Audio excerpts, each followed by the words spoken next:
What is really going on, crypto savages? You are listening to the CoinSpice Podcast with host C. Edward Kelso, editor-in-chief at CoinSpice.io, your home for spicy crypto things on the net.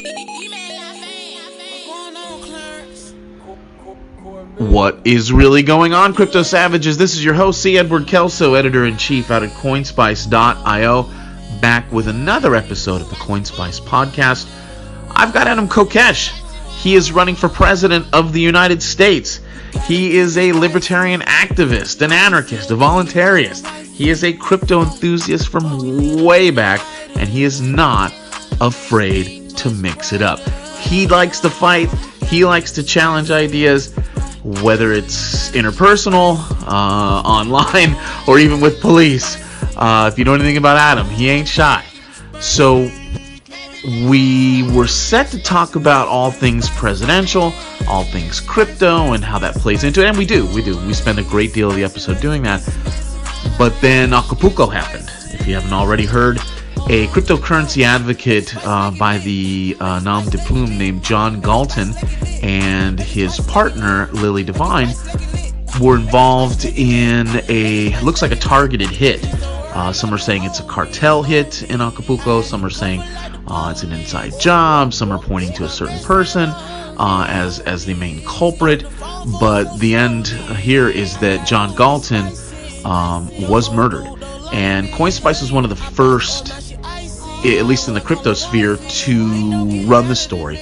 And we put up videos. They're horrifying.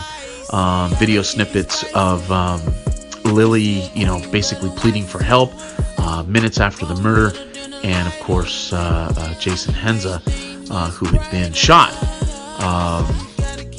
almost praying for his life, really. And so it galvanized the community. A lot of people liked the tone of the article. The Washington Post picked it up, Daily Beast, San Jose Mercury News.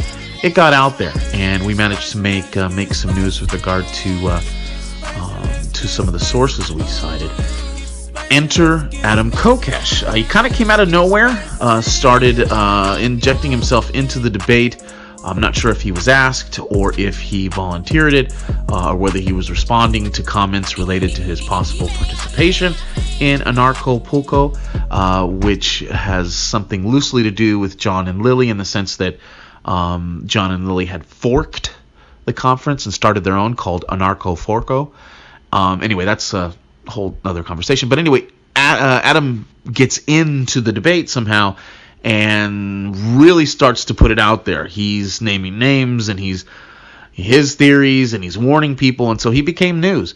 And I offered him the platform to come on, talk about, like I say, the presidential race, his activism, crypto, and then we got into to Acapulco.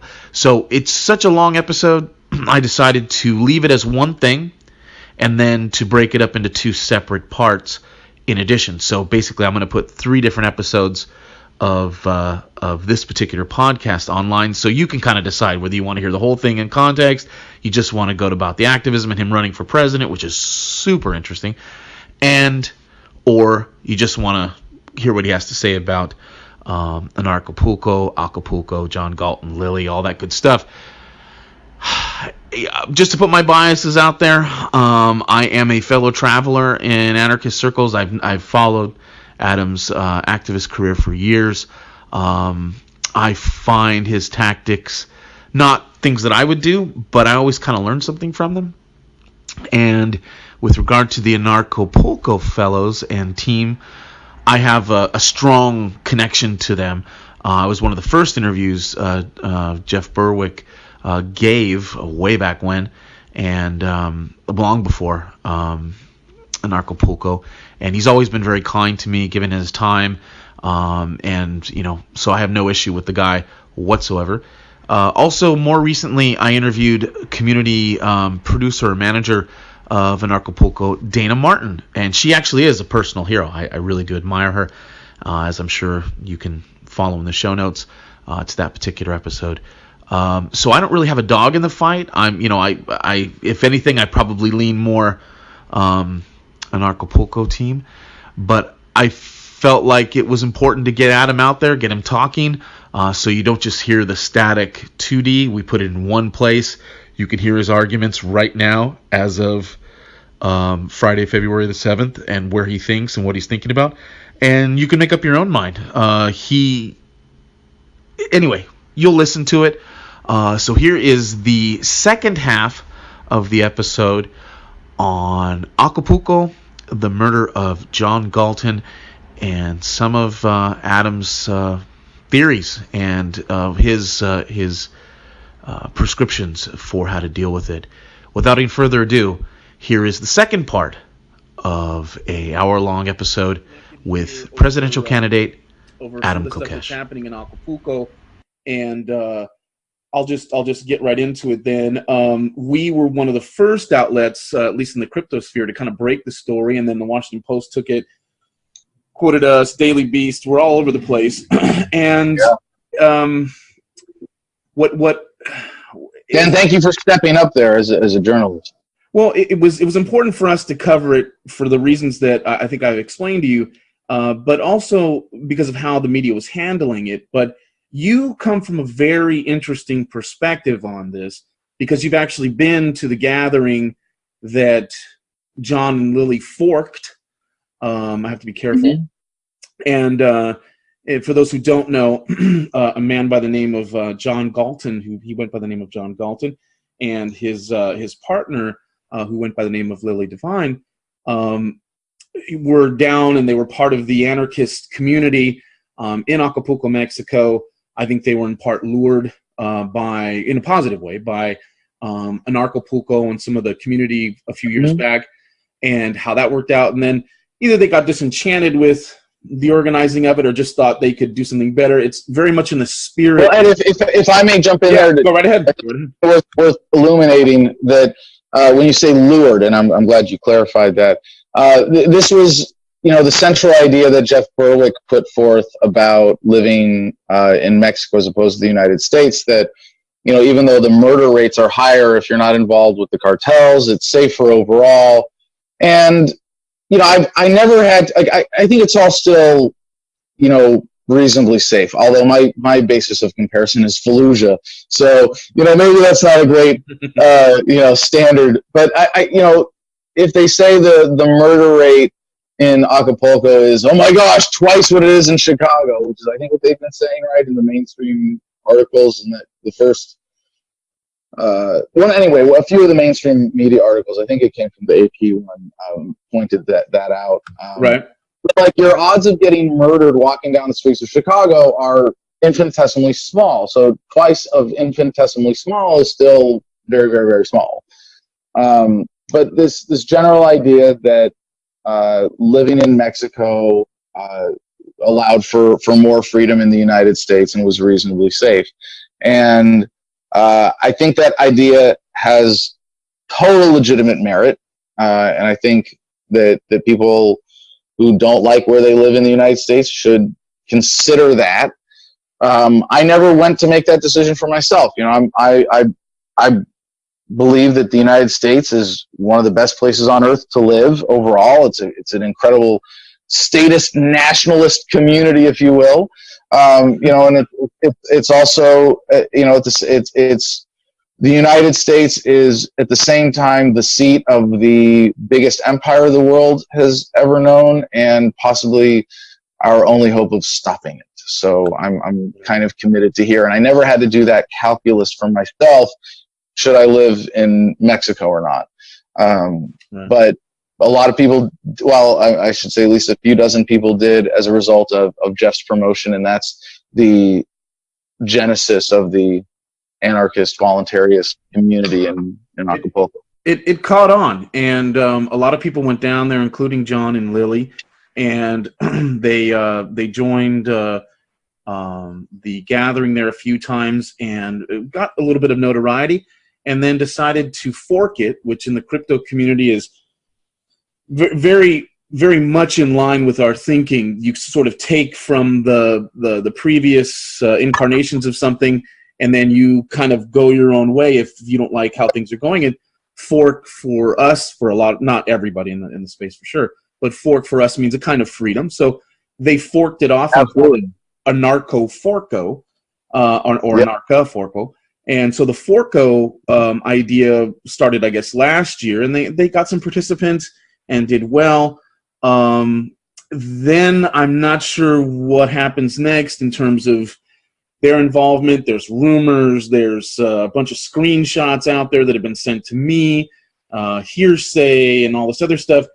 What we got back from people there, which is really all I could go with at the time, and these kind of stories, I have to kind of preface it for listeners who aren't, knee deep in news.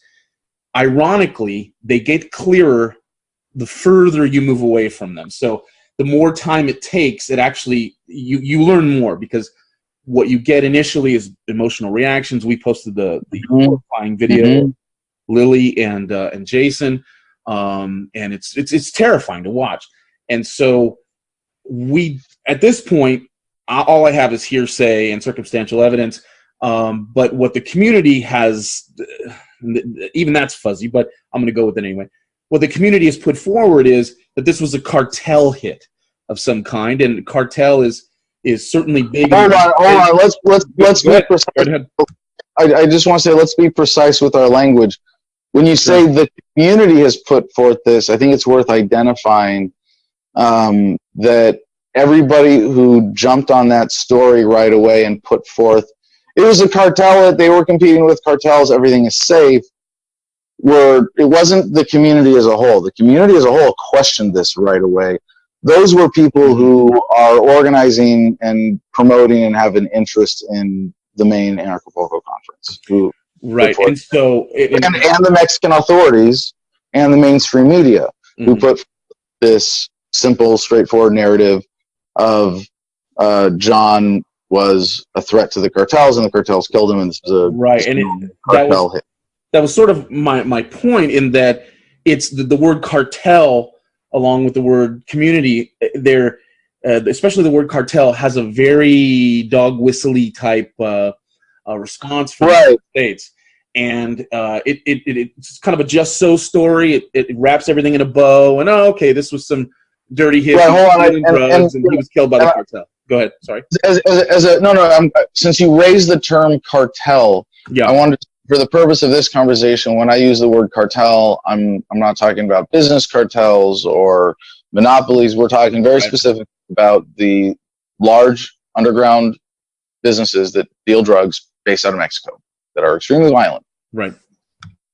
And that's an important distinction to make, especially in our world where, cartel is used, both pejoratively and positively, but we mean it in the stereotypical sense, as it's popularly understood. We're not trying to debate the application, use, or definition or scope of the word cartel. We're talking about the cartels in Mexico. You know what we mean. Yeah, they're notorious, and it's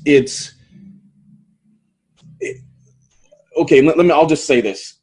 Another public statement we released, which was semi-public on a Telegram group that we released by Lily, she made no mention of a cartel. And she, in fact, said, or kind of cryptically, for lack of a better phrase or pun, that watch out for other anarchists. And she put it in quotes. She has, we can say now, she has stated publicly that it was Paul behind it. And she has also stated publicly that she is waiting to tell the complete story, and she has removed her video, although it's been reposted several places. So she has come out and directly said Paul was behind this. She has done it cryptically in a few places, but she's done it directly publicly at least once that I'm aware of. And we published... And it's semi-public. It's like a... we published the accusation. We published his name, okay. So, So we did that as a quote, because it was relevant. And again, parts, I should say, of the community, whoever that is, are dismissing it, or now they're saying maybe it wasn't that and it's the cartel. This is a really long way to get to a question for you. It's fine. You've weighed in on it. You've come in with a sledgehammer here, and you have really, really weighed in on Twitter, and I think on Facebook and on Telegram. So what? Let's kind of flesh out what you think about all this. Well, I'm going to be very hesitant Ed, as we discuss in what I'm going to say in a public forum about this, and part of it is that I don't want to push anybody off until we know who's really behind this. Although, I was already on Jeff's bad side because, and this is like, full disclosure of my background conflict with him, that, I was supposed to get paid for speaking at last year's conference with a gold sponsorship, and was blown off by him and the organizers during the conference about it.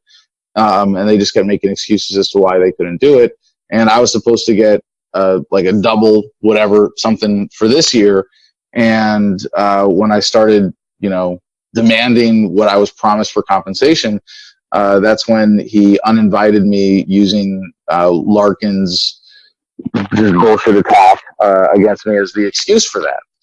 And so I at that point I was already like, all right, I get it. And Jeff was ghosting on me during this time. And again, we've seen this publicly. Actually, I'm just going to stop myself right there talking about Jeff. But I will say just one thing, that I do regret my role in helping him establish credibility in general, and doing interviews with him and supporting him, and going to his conference and speaking at his conference. I think I should have heeded the warnings about him that I saw online about bad business practices. And this is something I do want to make as a really important public statement, that,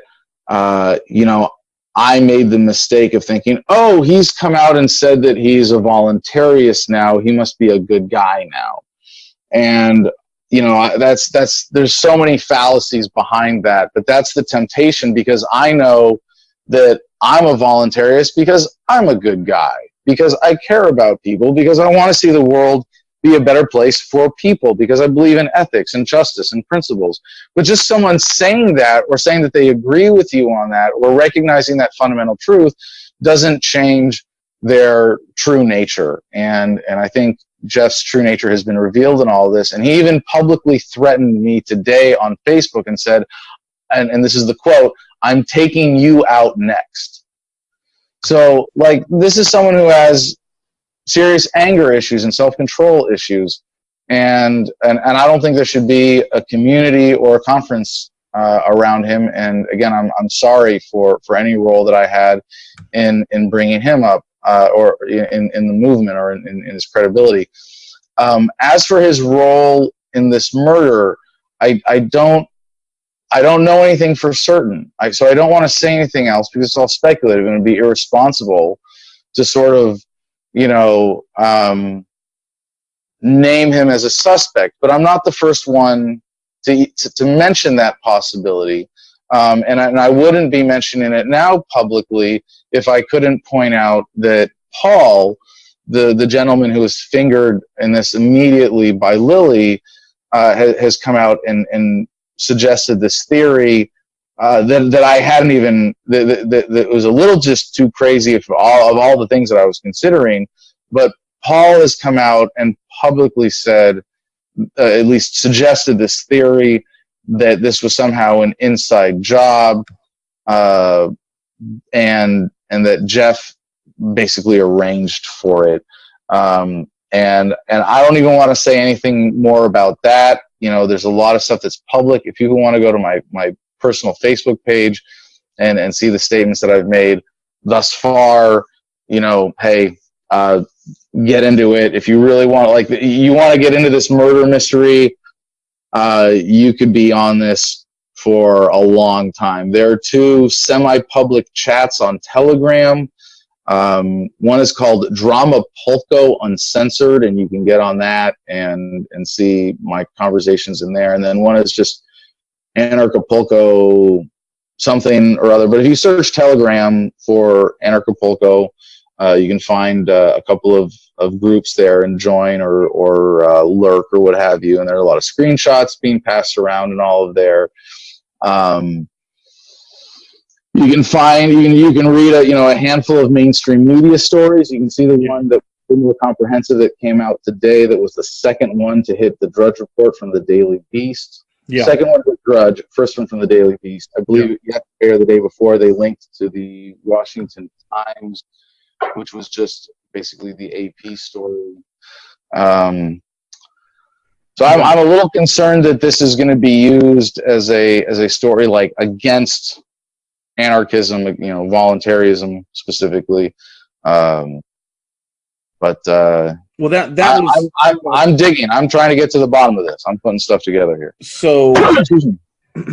So you're relevant for a couple of reasons, as you've explained, but working into what I consider to be the deeper subject, if anybody can put aside, the murder idea, which I realize sounds coarse, but so for the brief second, put aside the intrigue that is the murder.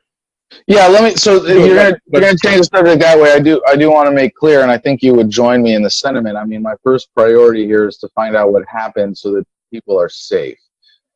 I am concerned that whatever threat this is, even if this was just a cartel hit, I mean, if it's that easy to get, and the organizers of the conference seem to be brushing this fact under the rug as they promote this official story that it was a simple cartel hit and that John was killed for competing with the cartels. And I don't really believe that. I think that's unlikely.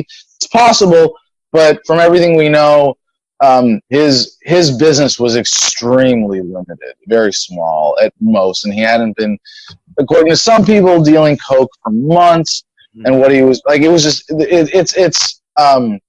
but even if that's the truth, I can't eliminate that possibility.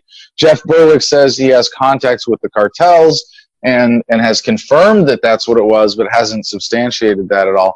But if that's true, then you're hosting a conference where you're selling drugs, and I mean the psychedelics in the ceremonies there, and you have people openly talking about drug use around a conference there. You shouldn't be telling people everything's okay. You should be telling people we're taking extra security measures.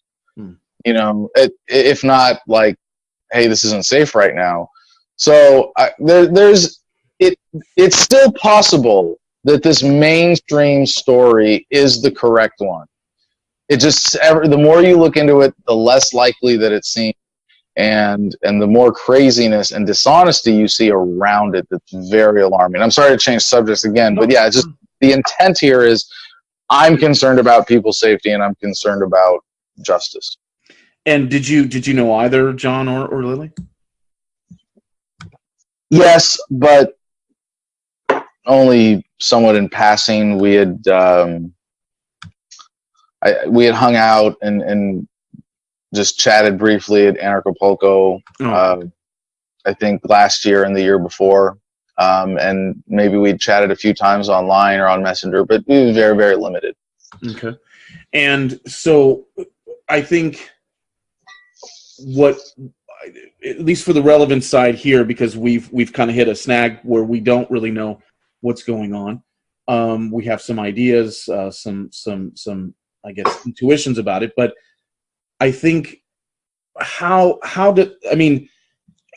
right away, people are going to say, do you see what happens when you do the crypto and the anarchy thing?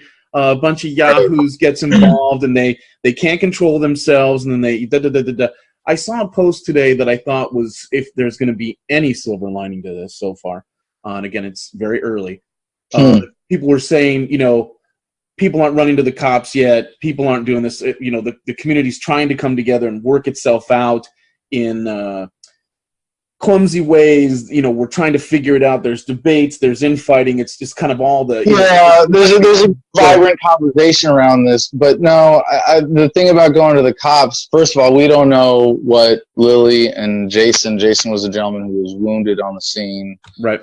And again, a lot of people are pointing out that the odds of him being shot 3 times and none of them hitting bone and only needing 6 hours of hospital treatment and then being released and then going home is unusual. That a cartel would attack a group of 3 people, kill 1, wound 1, and leave 1, also very unusual. But there's a dead body. The Mexican police know about it. They're investigating this as much as they The American Embassy knows about it. Based on their incentives. The American Embassy knows about it, and they're investigating it at least as much as they normally would an American death in Mexico.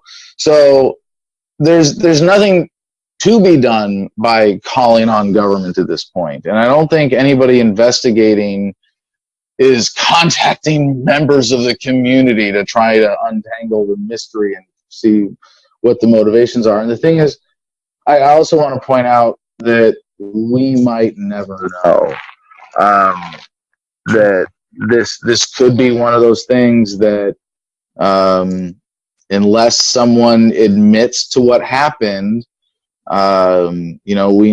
we might never, for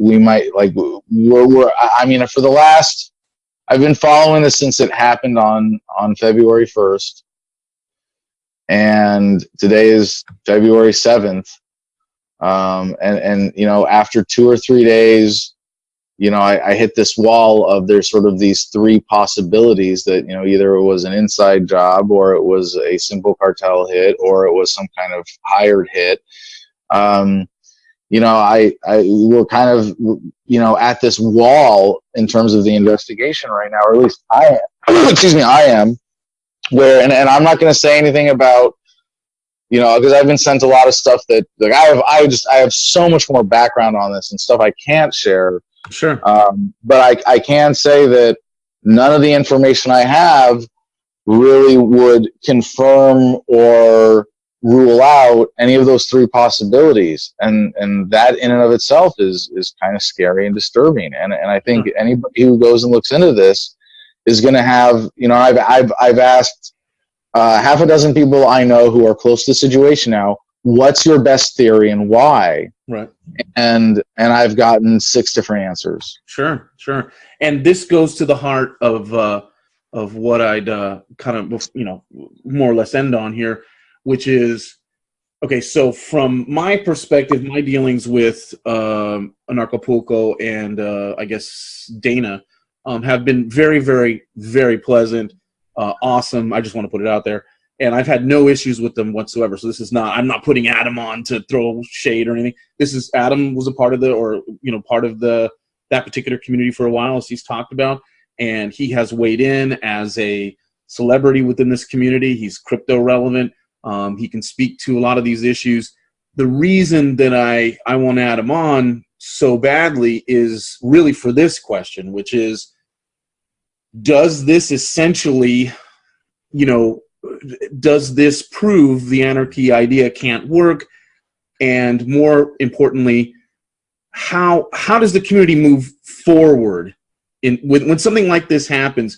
That's so there's the public, we've talked about the mainstream conception, and then there's the community sort of trying to work itself out, and then what as a leader is, I don't want to bestow that on you, because I'm thank you, but as a vocal activist proponent, yeah, sure, no, I get it. How do we go forward? How does this work itself out? What do you suggest?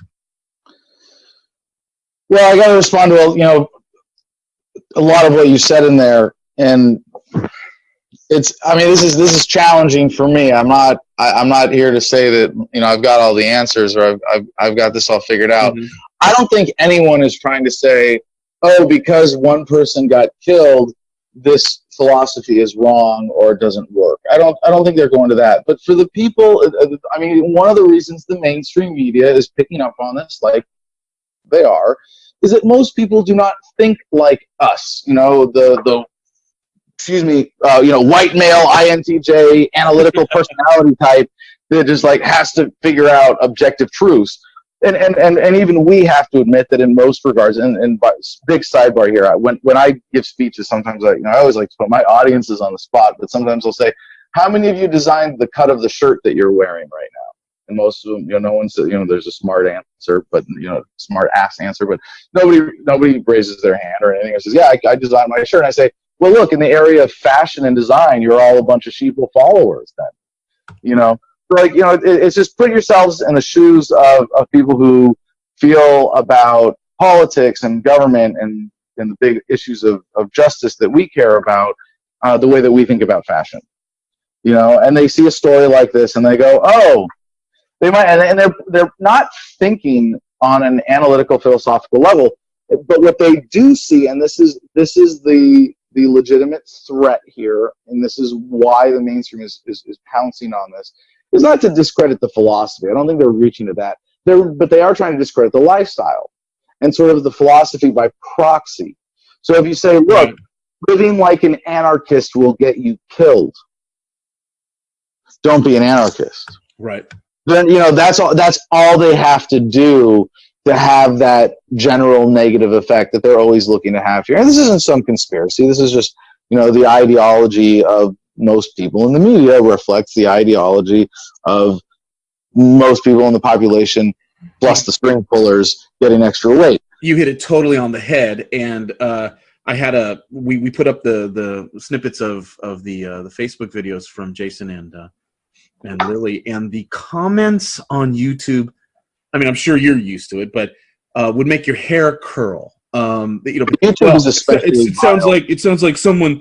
It was a gift. It sounds like great. There was. These.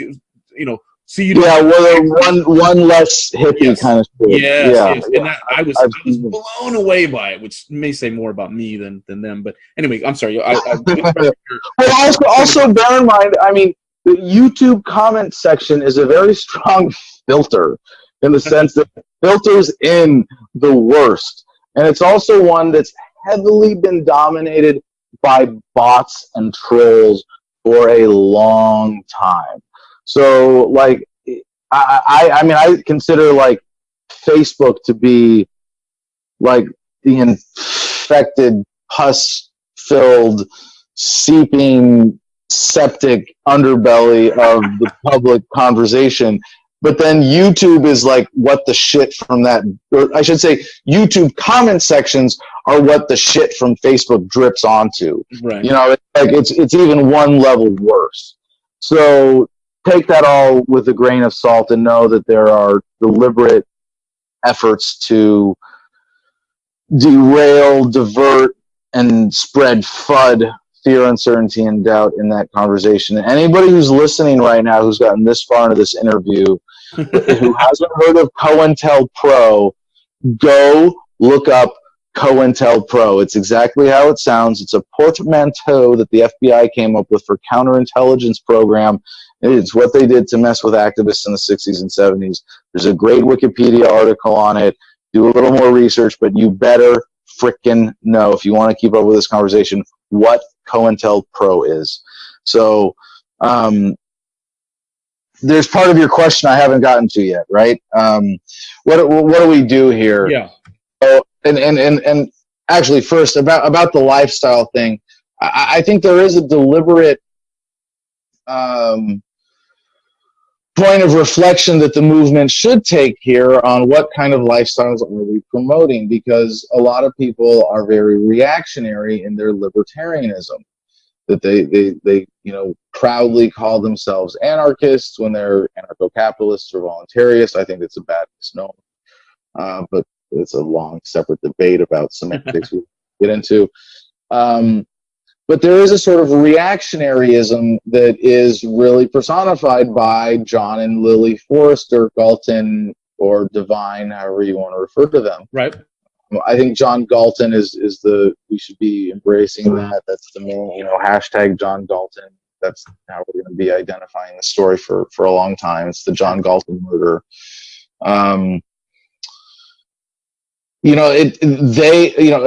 Two people openly calling themselves anarchists, fleeing charges in the United States in order to set up shop where they're doing publicly drug-related stuff in Mexico.